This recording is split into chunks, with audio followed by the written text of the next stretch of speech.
The monorail. Short of an actual rocket ship or flying car, there is possibly no better transportation system to represent the future. Yet, as a means of transport, its origins date back as far as the early 19th century. Like most vehicles, it went through decades of experimentation and evolution, and looks very different today than it did when it was first invented. Interestingly enough, it would take anywhere from 90 to 130 years before it would make its way to the United States. Now, if it sounds odd that there's a 40-year range there, that's because it is. Today we're going to talk about America's first monorail. Because as easy of a task as that sounds, I'm still not sure if I know what it was. Now, some might point to the Disneyland monorail as the country's first monorail because it's a fact that Disney themselves likes to tout. Provocative new ideas, like the first monorail system in the Western Hemisphere.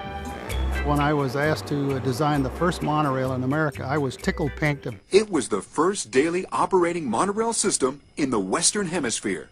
The monorail was the first operating monorail in North America. But see, they do it in a very careful baseball-esque way. You know, when you add qualifiers to make the statistic more unique, like hitter with the most doubles, who is also a lefty, and whose name begins with a vowel. Disney is careful to claim that the Disneyland monorail is the first daily operating monorail in the Western Hemisphere. And it was, depending on how you define daily operating, and depending on how you define monorail. You'd think monorail would be a simple word. Mono-rail, one rail. Does it have one rail? It's a monorail. More than one rail? Not a monorail. On the list of unclear terms, this should be towards the bottom. Except the weird reality is that a good number of the early monorail designs were not actually monorails. I came across a number of questionable American monorails that predate the Disneyland monorail, so let's run through some of them. One of the first American monorails was the Centennial Monorail, which was introduced to the public in 1876 at the Philadelphia Centennial World's Fair. It was based on the Latigue monorail design from Europe, which is to say it was a monorail with 3 rails. The car sat on top of one rail, and then 2 more towards the bottom acted as guides so that the car would stay steady. It was a smart design, but it was one that makes it hard to seriously call it a monorail. I don't think folks back then even bought it, because when the design was used 2 years later in Pennsylvania to bring supplies in and out of the town of Bradford, it was named the Bradford and Foster Brook Railway. Those 2 extra rails must have weighed heavy on their conscience, as it should have. In 1910, the Interborough Rapid Transit Company debuted a monorail that would run every day between City Island and Bartow Avenue in the Bronx in New York City. This one actually sat atop of one single rail, which I guess was progress. Except it also had 2 guide rails, and this time they were situated above the car along an elevated track. So add this to the list of monorails undeserving of the name. Oh, and it didn't work either. On day 1, the IRT monorail derailed, injuring a handful of riders and forcing it to close for 4 months. The line would only last a few years, with the residents of City Island hating the hazardous monorail so much that they submitted a formal petition to prevent the expansion of the service. Eventually, the line was converted to a trolley. 1 year later, we move over to the West Coast, where a William H. Boyes of the Pacific Railway Company built a test line for a monorail in Seattle, Washington. This one is strange. From the photo in the Library of Congress, it employs the straddle design that would become what most people think of when they think of a monorail. This shouldn't be a major development, but it's finally a monorail on one rail. However, and here comes the strange part, I couldn't for the life of me find any actual evidence that the monorail ever ran. The most I was able to find was evidence that Boyes held lectures about his monorail design. In that, it mentions that he built a stretch of track and one of the cars, but again, nothing that actually indicates that it was a functional test model. No information on how long it ran, at what speeds, with what motor, nothing.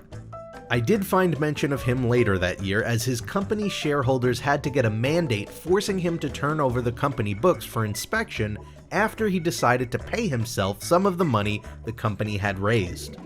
That's not specifically monorail related, but it definitely starts to paint a picture that adds to the question of whether or not this monorail was real. The company would go on to build no other monorails beyond that one length of test track. 1 year after that, in 1912, we've got the US Senate monorail in Washington, D.C. This is another one that's difficult to call a real monorail. It utilized a single track overhead, similar to the Wuppertal-Schwebebahn in Germany.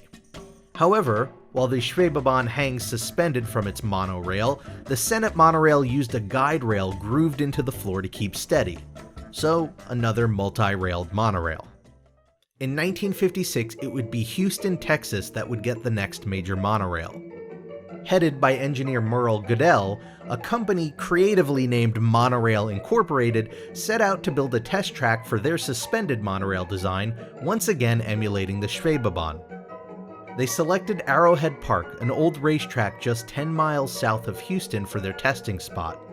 The owner of the track ended up letting them use the land for free in support of the idea of a monorail as a means of transportation in cities. Monorail Incorporated's idea was to develop a test track to show the public that a monorail could work. Then they would sell the idea to various cities across the country. They estimated that they could build out systems for the cities at a cost of $500,000 a mile, and then lease sell the monorails they build to the city.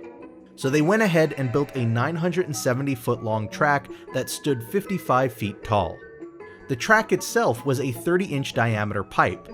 At one point, the company played around with the idea of building the pipe so that it could transport resources like water or oil as a way to increase the profitability of the system. Because if there's a monorail accident, the best thing to have is definitely a track full of oil. Luckily, it was only ever an idea. After just a few months, the track was completed, and in February of 1956, the monorail, dubbed the Trailblazer, was opened to the public.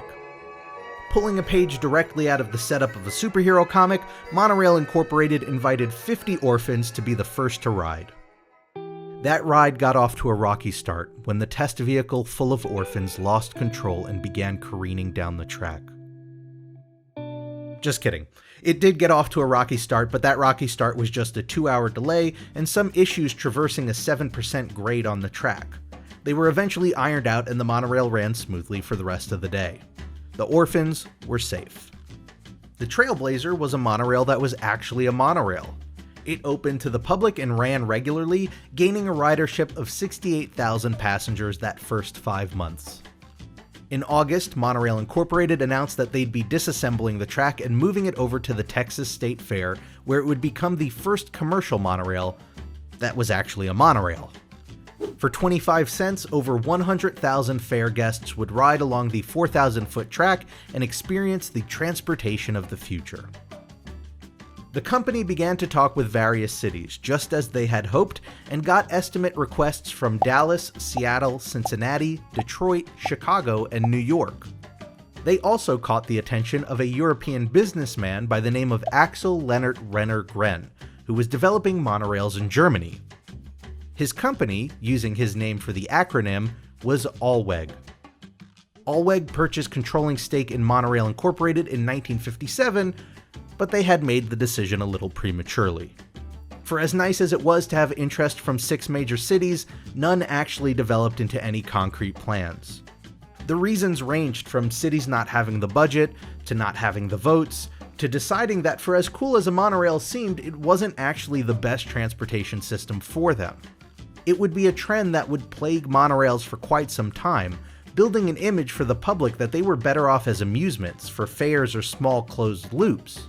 Meanwhile, over in Europe, Allweg was improving on their straddle design monorail and previewing it to the public just in the same way Monorail Inc. did in Houston. Except they weren't impressing a bunch of orphans. They were impressing Walt Disney. Walt wanted the futuristic-looking vehicles for Disneyland, and so Disney worked with Allweg to build a custom monorail based on their design. The Disneyland Allweg monorail system was dedicated on June 14, 1959, just 3 years after the Trailblazer had transported nearly 200,000 people in Texas. So which monorail was the first daily operating monorail in the Western Hemisphere? Perhaps if, like many people at the time, you were okay with calling these 3-railed systems a monorail, then it would be the Interborough Rapid Transit monorail, which operated daily in New York City.